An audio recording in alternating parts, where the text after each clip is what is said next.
अस्सलाम वालेकुम एवरीवन, उम्मीद है आप सब खैरियत से होंगे। अच्छा जी, आज हम अपना वर्ल्ड मैप सीरीज़ में देखेंगे लेक्चर नंबर 17। आज के टॉपिक में हम डिस्कस करेंगे पाक अफ़गान रिलेशन, यानी पाकिस्तान के अफ़गानिस्तान के साथ क्या ताल्लुकात हैं। इन तमाम चीज़ों को हम इंडिकेट करेंगे थ्रू मैप। तो चलिए जी स्टार्ट करते हैं। सबसे पहले मैप की तरफ आते हैं तो देखते हैं कि पाकिस्तान कहाँ पे एग्जिस्ट करता है। तो यहाँ पे ये देखें, हमारे पास पाकिस्तान है। पाकिस्तान के 5 प्रोविंसेस हैं। ये पाकिस्तान है, ये सारा के सारा पाकिस्तान, ये सारा के बॉर्डर है, ये पाकिस्तान का रीजन है ये सारा। अब पाकिस्तान में ये जो प्रोविंसेस हैं, सबसे यहाँ पे देखिए लास्ट पे आके तो सिंध है, सिंध के साथ बलूचिस्तान, बलूचिस्तान के साथ पंजाब और पंजाब के साथ केपीके है, और केपीके के ऊपर यहाँ पे बिल्कुल चाइना बॉर्डर के साथ हमारा गिलगित बल्तिस्तान है, जीबी यानी कि गिलगित बल्तिस्तान। और उसकी साइड पे देखिए तो आज़ाद जम्मू एंड कश्मीर है, और यहाँ का जो सारा के सारा इलाका है, जो रीजन है, वो occupied, illegally occupied Jammu and Kashmir है, वो वाला रीजन है। तो अब हम बात करेंगे पाकिस्तान अफ़गानिस्तान के रिलेशंस की।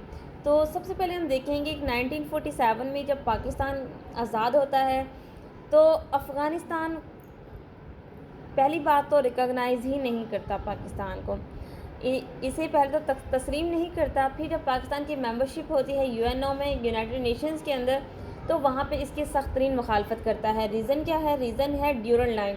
अब ड्यूरल लाइन क्या है?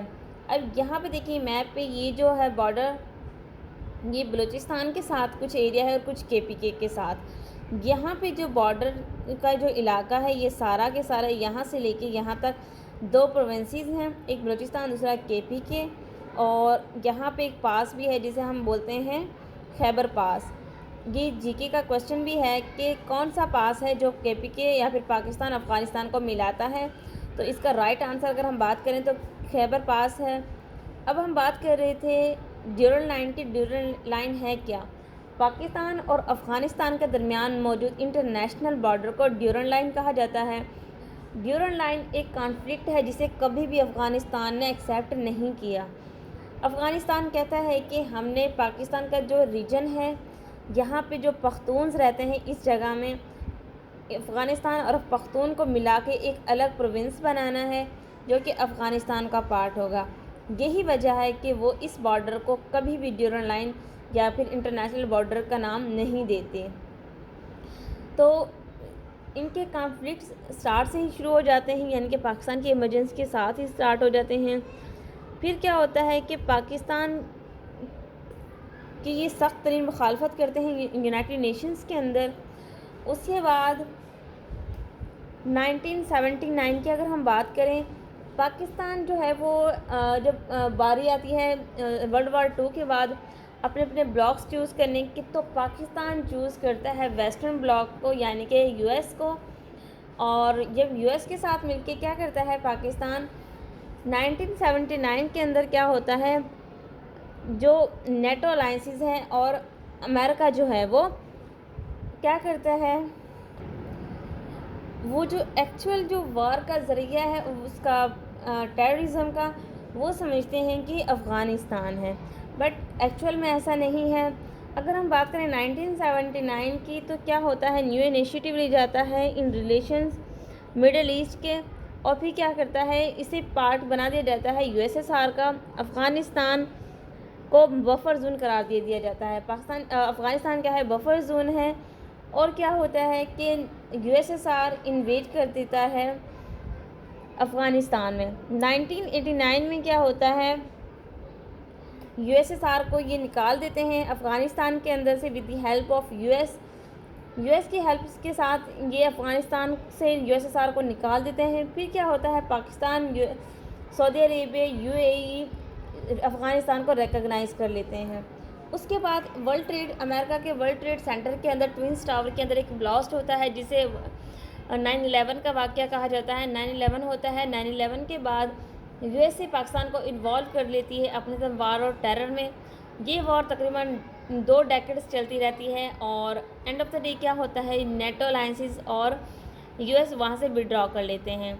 वो समझते हैं कि जो तालिबान हैं वो एक्चुअल में टेररिस्ट हैं, इसीलिए वो इनको और इनकी गवर्नमेंट को रिकॉग्नाइज़ नहीं करते। नेक्स्ट अगर हम देखें तो तालिबान जो है वो, उनको कहा जाता है कि ये पीस एंड प्रॉस्पेरिटी के लिए बहुत बड़ी थ्रेट हैं। तो उसके बाद अब रिसेंट अगर करंट सिनेरियो से हम बात करें, पाकिस्तान एक्चुअल काज को समझ जाता है कि जो टेररिस्ट हैं वो, जो उनके लिए सेफ़ हेवन है वो अफ़गानिस्तान नहीं है। तो पाकिस्तान जब यूएस पाकिस्तान अफ़गानिस्तान में आके इन्वेड कर देती है, वहाँ पे बर्बरियत स्टार्ट हो जाती है, तो पाकिस्तान हमायत करता है अफ़गानिस्तान की। और अगस्त 2022 के अंदर, अगस्त 2022 में NATO alliances with US military forces वहाँ से निकल जाती हैं और वहाँ पे दोबारा से पीस और प्रॉस्पेरिटी आना स्टार्ट हो जाती है। और अफ़गानिस्तान में क्या होता है, अफ़गानिस्तान में हुकूमत बन जाती है तालिबान की। तालिबान की गवर्नमेंट को आज तकरीबन 3 साल हो गए हैं, बट वहाँ पे अभी तक कोई ख़ास तब्दीली नहीं आई, कोई प्रोग्रेस नहीं आई, कोई अचीवमेंट नहीं हुई। क्यों? क्योंकि अफ़गानिस्तान में जो तालिबान हुकूमत है वो 20-25 सालों बाद दोबारा बनी है। तो पहली बात तो कह सकते हैं कि उनको करंट सिनेरियो के अकॉर्डिंगली हुकूमत करना नहीं आती। दूसरा, उनकी पॉलिसीज़ बहुत ज़्यादा वीक हैं। तीसरा, उन्होंने एक बहुत ही गलत कदम उठाया, जो फ़ीमेल की एजुकेशन को उन्होंने बैन कर दिया। एक वो चीज़ उनकी फैक्टर बन गई। तो अफ़गानिस्तान स्टिल अभी भी अपनी बका की जंग लड़ रहा है, बट पाकिस्तान के साथ अब उसके जो ताल्लुकात हैं कदरे बेहतर हैं as compare to 7 to 8 decades ago. तो अफ़गानिस्तान में कहा जाता है कि अफ़गानिस्तान में पीस जो है वो पाकिस्तान के साथ इंटरलिंक है। अफ़गानिस्तान में पीस होगा तो पाकिस्तान के लिए पीस के लिए राहें हमवार होंगी। अगर अफ़गानिस्तान में टेररिज्म होगी, वहाँ पर टेररिस्ट अटैक्स होंगे, तो ये तमाम के तमाम जो टॉपसी चर्वी है वो पाकिस्तान में भी होगी। इसके अलावा अफ़गानिस्तान में एक इलाका है जिसे हम चमन का नाम कहते हैं। वहाँ पे एक पॉइंट है जहाँ से एंट्रांस होता है मिडिल ईस्टर्न कंट्रीज़ के अंदर। यानी कि अगर पाकिस्तान अपनी नॉर्थन साइड से अपने सी रूट को यूज़ ना करे, तो फिर भी चाइना यानी कि चमन के ज़रिए मिडिल ईस्ट में इनकी इन्वेजन हो सकती है और वहाँ तक इनकी डायरेक्ट एक्सेस बन जाती है। तो ये वजह है कि पाकिस्तान और अफ़गानिस्तान के ताल्लुक़ स्टार्ट से ही ठीक नहीं है। बट जो यहाँ पे अफ़गानिस्तान एक प्रोविंस बनाने की बात करता है, एक्चुअल में ये 2 जगह हैं, एक अफ़गानिस्तान दूसरा पाकिस्तान। बट यहाँ पे जो पख्तून्स हैं और जो यहाँ पे पख्तून्स हैं वो आपस में एक हैं। तो अफ़गानिस्तान ये पॉइंट सामने लेके आता है कि इन दोनों पख्तून्स को मिला के इनका एक न्यू प्रोविंस बना दिया जाए, जो कि पाकिस्तान के लिए नाकाबिले कबूल है। तो यही वजह है कि कभी भी पाकिस्तान में पीस और स्टेबिलिटी नहीं रही है प्रोविंसेस के दरमियान में ड्यू टू दीज पख्तून्स। तो ये तो था एक्चुअल में कॉन्फ्लिक्ट अफ़गानिस्तान और पाकिस्तान का, जिसको हमने थ्रू मैप देखा।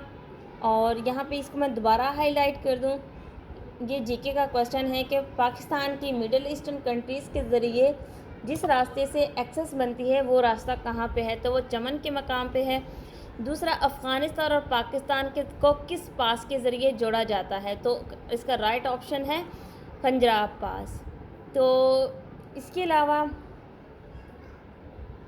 यहाँ पे अगर हम देखें इस साइड पे, तो ये मिडिल ईस्टर्न कंट्रीज़ हैं। और मिडिल ईस्टर्न कंट्रीज़ कौन से हैं? इनमें mostly countries Turkmenistan, Uzbekistan, Tajikistan, ये वो कंट्रीज़ हैं जो पहले यूएसएसआर का हिस्सा थे।